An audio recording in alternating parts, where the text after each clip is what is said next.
Hello दोस्तों, स्वागत है आपके अपने चैनल एग्जाम मंत्रा में, जहां पढ़ाई होती है आसान तरीके से, कम समय में ज़्यादा जानकारी।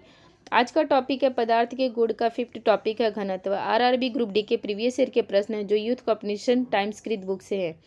तो चलिए शुरू करते हैं। फर्स्ट प्रश्न को शुरू करने से पहले इस टॉपिक को अच्छी तरह समझने के लिए हमें कुछ महत्वपूर्ण बिंदुओं को याद रखना होगा।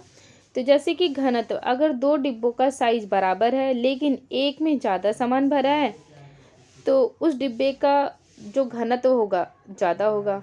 उदाहरण के लिए अगर हम बात करें, जैसे पानी के कण दूर दूर होते हैं और कणों के बीच जगह ज़्यादा होती है और हल्का लगता है, तो वह घनत्व कम है। जहाँ पे कणों के बीच जगह ज़्यादा होती है तो पानी का घनत्व यानी कम होगा कंपैरिजन टू पत्थर के घनत्व से। जैसे कि अगर हम पत्थर के कण बहुत पास पास होते हैं और टाइट भी भरे होते हैं, कणों के बीच जगह लगभग नहीं ही होती है और भारी लगता है और घनत्व ज़्यादा होता है। और पत्थर भारी होता है और पानी में डूब जाता है, इसी कारण से, क्योंकि पत्थर का घनत्व पानी के घनत्व से अधिक होता है। तो चलिए शुरू करते हैं। पहला प्रश्न है यहाँ पर, एक पदार्थ के घनत्व को डैश के रूप में परिभाषित किया जाता है। तो द्रव्यमान प्रति इकाई आयतन।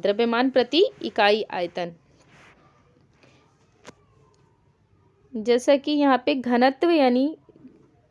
घनत्व बराबर में द्रव्यमान अपॉन में आयतन दिया हुआ है, तो आप ये फॉर्मूला याद रखें। और यहाँ पे इसका मात्रक जो दिया हुआ है किलोग्राम घन मीटर। आप इस रूप में भी लिख सकते हैं, KG metre inverse 1।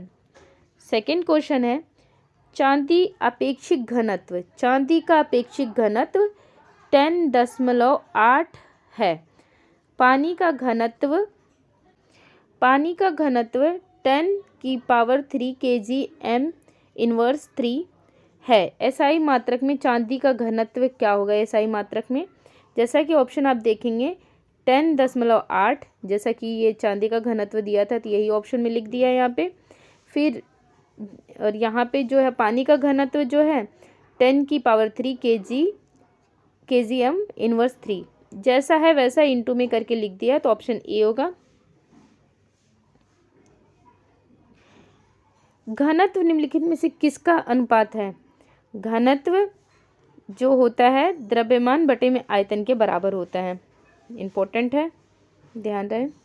Fourth question है, निम्न में से किसका घनत्व जल के घनत्व से अधिक होता है? तो लोहे की कील का घनत्व जो होता है, क्योंकि लोहा एक ठोस है और ठोस के कण पास पास होते हैं, तो जल के घनत्व से लोहे की कील का घनत्व अधिक होता है।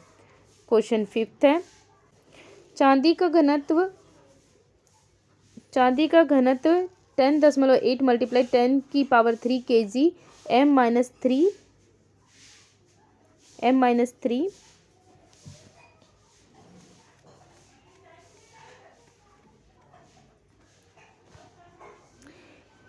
3 और पानी का घनत्व 10³ केजी m 3 है। तो चांदी का अपेक्षिक घनत्व क्या होगा? तो जैसा कि आप घनत्व जानते हैं, चांदी का घनत्व ऊपर, पानी का घनत्व नीचे।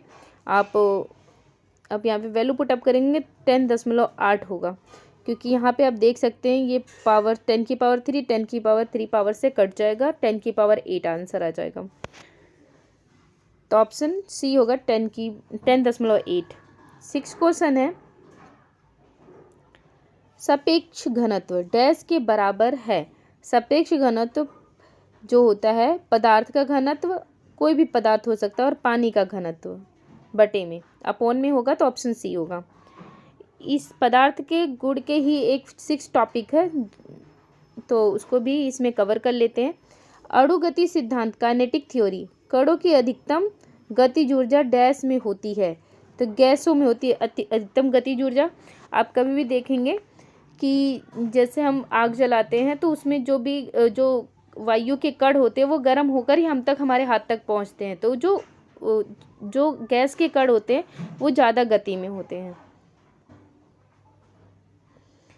गैस में आणविक गति के वितरण पर तापमान में वृद्धि के प्रभाव के संबंध में निम्नलिखित में से कौन सा कथन सत्य नहीं है, ये ध्यान रखना है।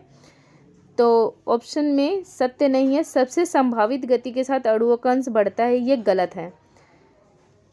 जैसा कि हम गैस के बारे में जानते हैं, गति जो सर्वाधिक गति बढ़ जाती है, इनकी वितरण व्यापक होता है और वितरण वक्र के क्षेत्र उतना ही रहता है जितना निम्न तापमान के नीचे होता है। ध्यान रहे कि ऑप्शन बी गलत है। सबसे संभावित गति के साथ अणुओं का अंश बढ़ता है, यह गलत है। क्वेश्चन थर्ड है, ठोस, द्रव, गैस, द्रव में विसरित होते हैं। विसरण के संबंध में निम्न में से कौन सा विकल्प सत्य है?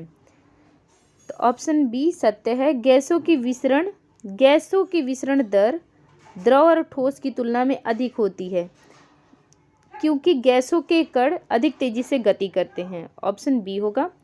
नेक्स्ट क्वेश्चन है फोर्थ, यदि वायु में जलवाष्प की मात्रा अधिक है तो वाष्पीकरण की दर घटेगी। वायु में जलवाष्प की मात्रा अधिक है तो वाष्पीकरण की दर क्या होगी? घटेगी। ध्यान रहे। क्वेश्चन फिफ्थ है, ठोस के पिघलने के दौरान इसका तापमान परिवर्तित नहीं होता। तापमान जैसा है वैसा ही रहता है। कोई भी ठोस है उसके पिघलने पर तापमान में परिवर्तन नहीं होता है।